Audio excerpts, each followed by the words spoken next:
Kenapa? Urusan maaf memaafkan itu urusan pribadi. Urusan hukum ya urusan hukum. Prosesnya biar berjalan apa adanya. Ya. Berarti walaupun memaafkan, proses hukum tetap berjalan gitu ya Pak ya? Sekali lagi, Salah itu saya. urusan maaf memaafkan itu urusan pribadi. Kalau urusan hukum ya urusan hukum. Kita hormati proses hukum yang ada. Pak, kalau tanggapan terkait salah satu pengacara dari tersangka Pak, dari Ibu Sujana itu terkait menanggapi jasa Pak Jokowi ternyata asli, itu seperti apa? Mengaku kalau asli? Ya memang asli. Gimana sih? Ya memang asli. Yang pertama adalah buku Jalan Samurai Akademik. Ini dibuat bersama-sama oleh para peneliti neuroscience ya.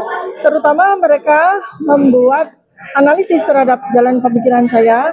Bagaimana saya menggunakan metodologi neuroscience behavior, digital forensik, epidemiologi perilaku, dan neuropsikologi yang kemudian saya rangkum menjadi buku Neuropolitika. Dan pada buku ini adalah merekonstruksi berdasarkan metodologi beberapa podcast ya, beberapa video yang terkait dengan bagaimana saya memberikan penjelasan.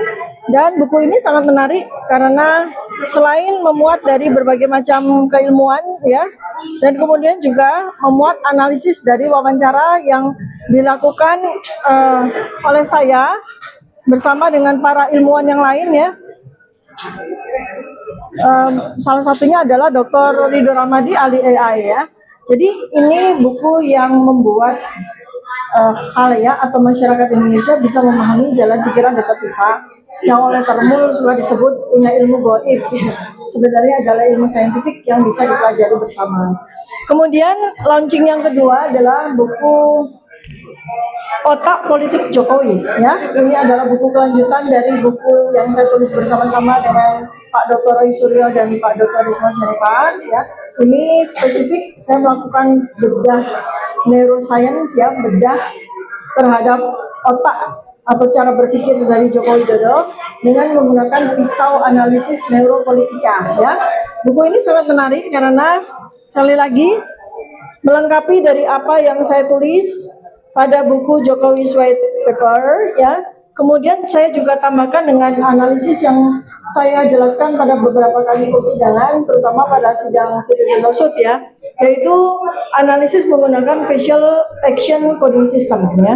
Dan di sini buku ini saya memberikan penjelasan secara lebih lengkap lagi tentang bagaimana perilaku Joko Widodo atau perilaku dari seseorang itu tercetak di dalam otot wajah yang kemudian bisa menunjukkan apakah seseorang itu berbohong atau tidak. Dan saya menggunakan sekitar 52 video dari sejak tahun 2025 hingga sekarang untuk melakukan penilaian apakah Joko Widodo itu memberikan penjelasan sesuai dengan memori tersier yang tersimpan di dalam hipokampusnya atau sebuah ingatan adisi yang menunjukkan bahwa apa yang disampaikan itu adalah sebuah informasi baru yang bukan berasal dari perkuliahan di masa lalu. Kemudian yang menarik sekali adalah pada bab ke-7 saya melakukan identifikasi atau penelitian terhadap otaknya para Termul ya. Di sini saya menuliskan neuropsikologi loyalis politik para Termul atau Ternak Mulyono. Jadi di sini saya juga melakukan memberikan jawaban mengapa ada orang-orang yang begitu loyal kepada Joko Widodo, padahal saya bersama dengan teman-teman peneliti itu sudah membuktikan bahwa ijazah Joko Widodo itu tidak otentik ya, sebesar 99,9%. Apalagi ketika kemudian saya lanjutkan penelitian saya dengan menggunakan model matematika, ternyata foto yang ada pada ijazah Joko Widodo itu berbeda 92,37% dengan fotonya Presiden Joko Widodo. Semua no kemon itu. Karena dia bilang tadi saya akan berpikir ulang. Saya tidak akan berpikir ulang. Yang harus berpikir ulang adalah mereka yang membaca pikiran saya dengan cara yang keliru itu. Oke, ini buku setiap kali berapa hari lalu Otak Politik Jokowi ini, Dr. Tifa teman saya, dia minta saya tuliskan pengantar. Lalu saya tulis dengan cara saksama dalam tempo sesingkat-singkatnya. Oke. Oke, tadi diterangkan oleh Desmond tentang fungsi otak. Seolah-olah otak itu sekedar benda biologi yang bisa diurai, dianalisis, periksa lapisan-lapisan lemak yang membuat saraf kita itu hidup, yang membuat elektromagnetik itu bisa melompat-lewat untuk memproduksi energi. Tetapi selalu ada hubungan antara otak dan pikiran. Misterinya di situ sampai sekarang.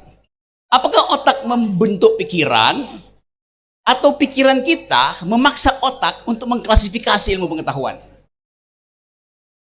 Itu dulu sudah dipikirkan tahun 1800 oleh Immanuel Kant. Dan akhirnya bahkan neuroscience mengakui bahwa deteksi dari Immanuel Kant memungkinkan studi neuroscience dihubungkan dengan soal-soal emosi, soal-soal kecerdasan, soal-soal kemampuan untuk memberi kritik. Jadi buku ini sebetulnya ini temanya tema biasa nih, tema dari 1800 sudah diriset tuh. Hubungan antara otak dan emosi, hubungan antara otak dan protes politik. Kalau kita bilang ada orang oposisi, itu artinya otaknya memang ada fungsi dalam otaknya yang dihasilkan oleh kemampuan untuk reasoning. Itu dasarnya tuh. Kalau Anda baca riset tentang otak, ada dokter Spanyol namanya Damasio. Antonio Damasio.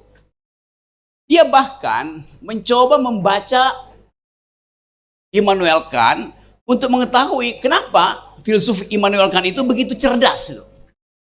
Padahal Immanuel Kant sendiri mengatakan, otak saya itu, kata Immanuel Kant, bisa membaca otak saya.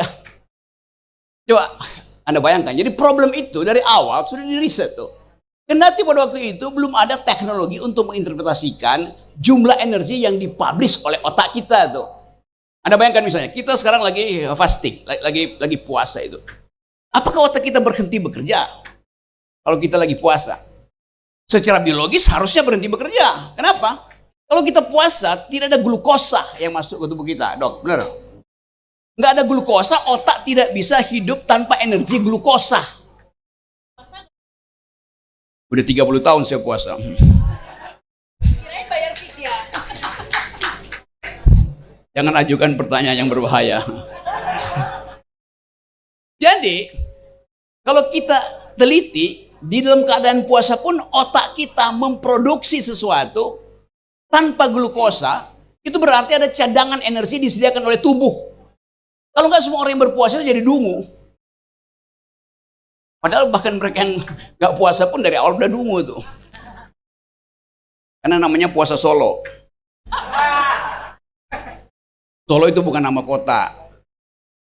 Nama ganti self. Solo sendiri itu. Gue mesti cari akal supaya nggak kena deli.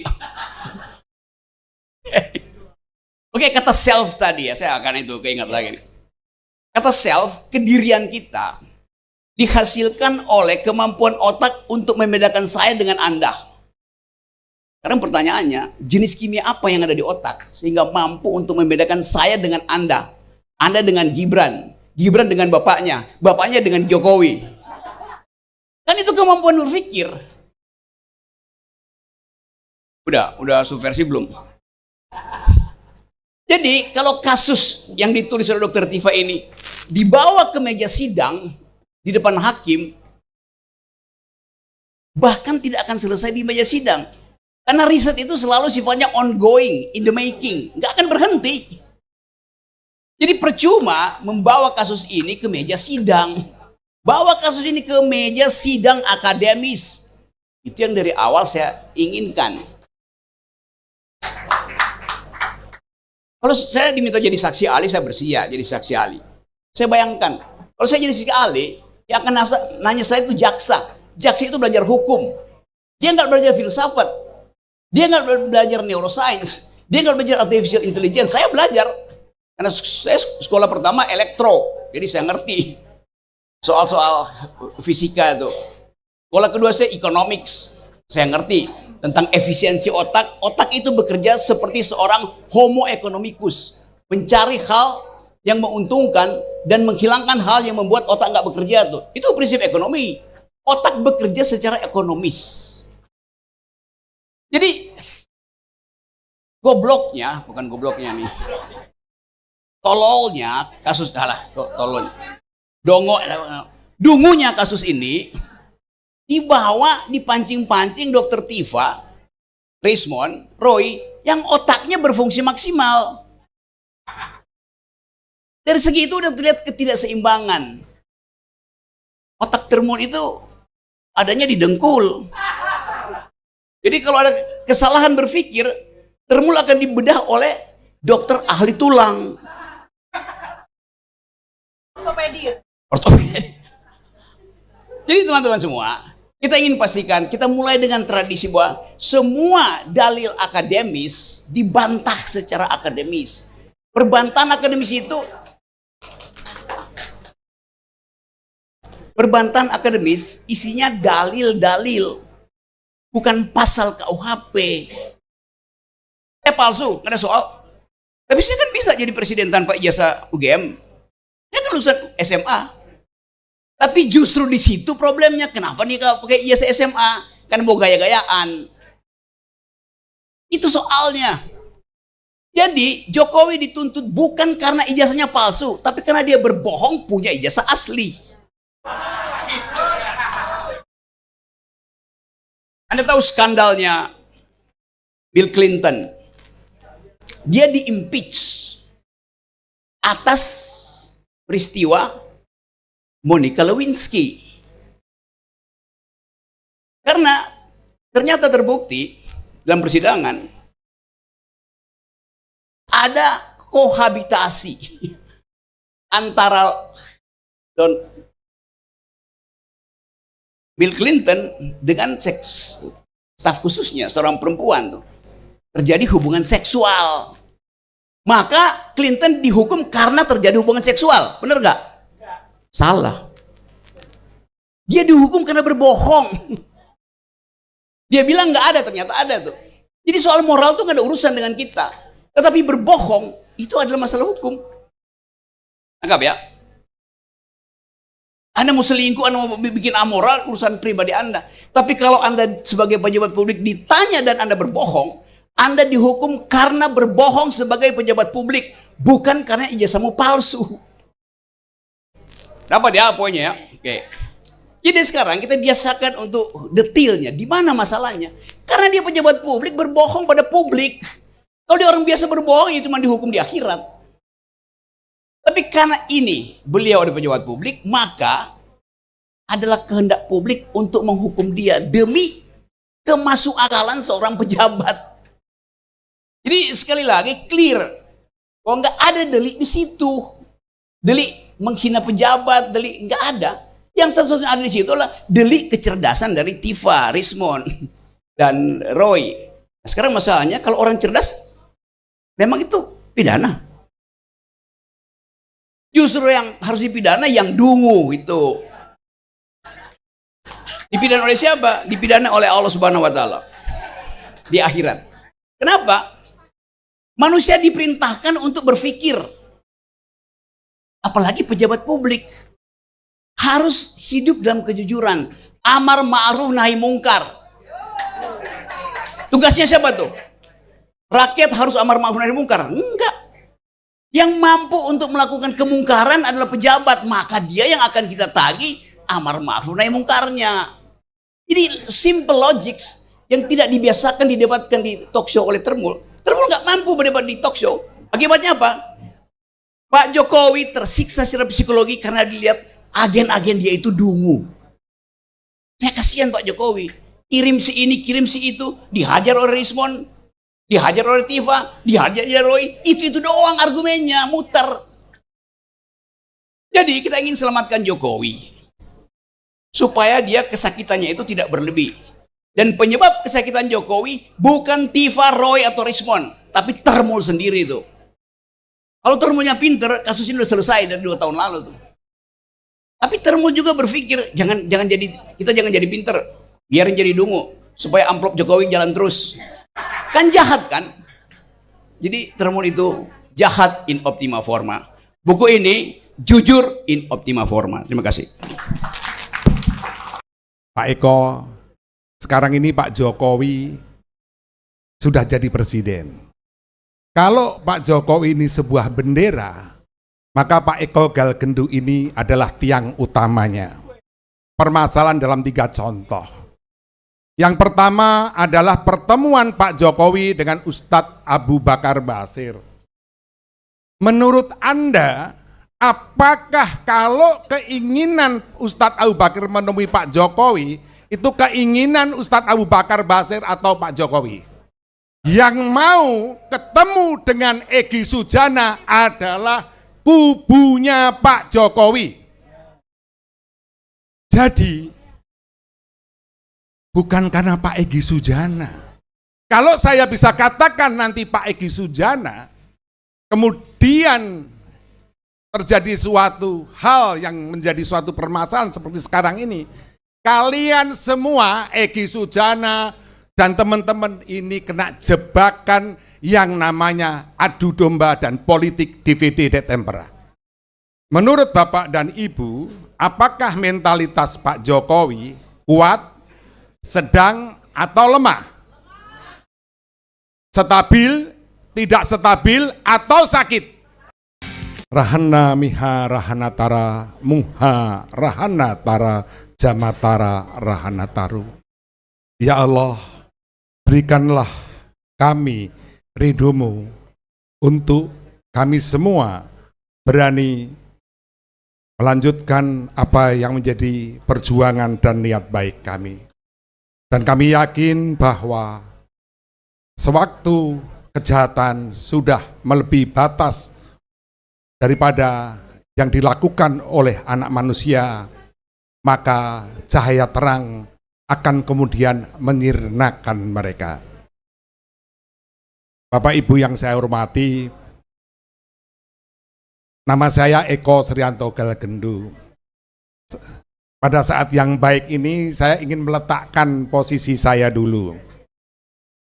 Jadi pada tahun 2014, waktu Pak Jokowi jadi presiden, saya mendapatkan suatu pembicaraan bahwa Pak Eko, sekarang ini Pak Jokowi sudah jadi presiden.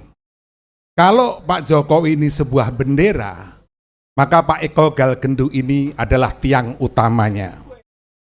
Dan kalau ada yang ingin menguasai bendera, maka yang pertama kali digergaji adalah Pak Eko Galgendo.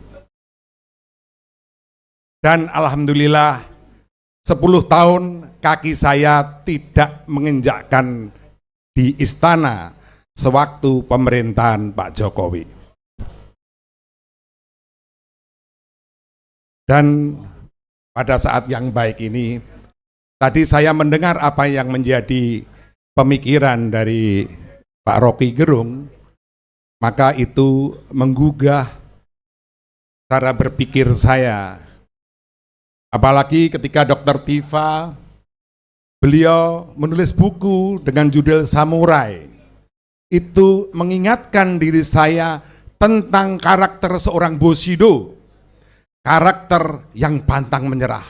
Walaupun dia kemudian tahu akan kalah, dia akan terus berjuang untuk mencari jalan keluar dari kemenangan yang sejati. Itulah Bushido. Dan sekarang ini kita membahas yang namanya otak politik Jokowi. Otak yang mana? Otaknya 10, kepalanya 10. Tetapi kata Pak Rocky Gerung, ada di dalam riset metodologi yang menghubungkan antara karakter manusia, mentalitas, dan cara berpikirnya. Begitu yang Bung Roy ya. Nah, sekarang ini, saya nyontek dulu.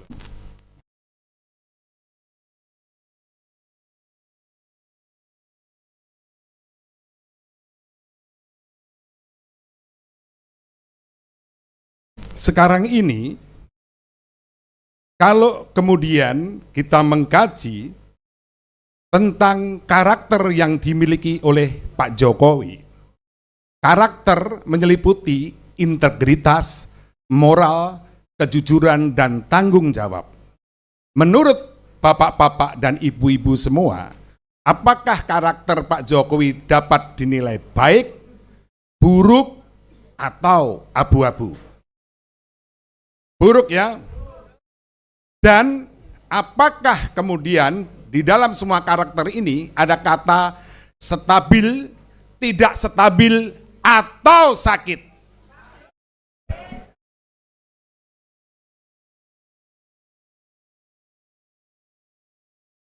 Kemudian kita bicara mentalitas.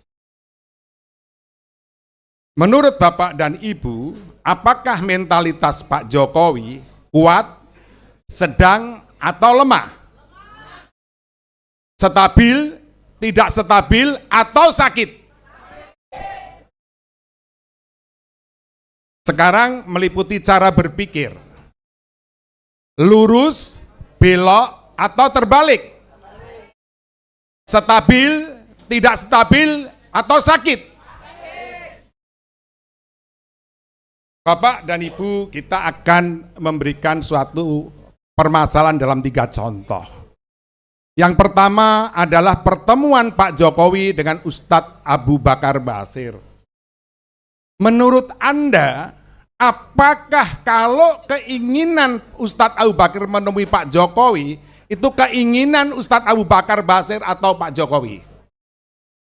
Betul, karena walaupun Ustadz Abu Bakar Basir mau ketemu, kalau kubu Jokowi tidak mau, maka dia tidak akan kemudian bisa ketemu. Setuju ya? Termasuk saudara yang kedua, termasuk saudara kita Egy Sujana. Yang mau ketemu dengan Egy Sujana adalah kubunya Pak Jokowi. Jadi bukan karena Pak Egy Sujana. Kalau saya bisa katakan nanti Pak Egy Sujana kemudian terjadi suatu hal yang menjadi suatu permasalahan seperti sekarang ini, kalian semua, Egy Sujana dan teman-teman ini kena jebakan yang namanya adu domba dan politik DVD de tempera. Maka saya berharap islah dengan Egy Sujana, karena kalian adalah sama-sama korban. Nah, yang ketiga ini penting sekali, adalah cara berpikir politik Jokowi mengingatkan kita pada suatu sejarah yang terjadi pada zaman Kesultanan Demak yang dilakukan oleh Joko, tapi namanya Joko Tingkir. Joko Tingkir ini memiliki suatu keinginan untuk menjadi pahlawan. Maka dia punya cara bagaimana dia terus kemudian dapat menjadi pahlawan. Caranya adalah membuat yang namanya permasalahan atau goro-goro.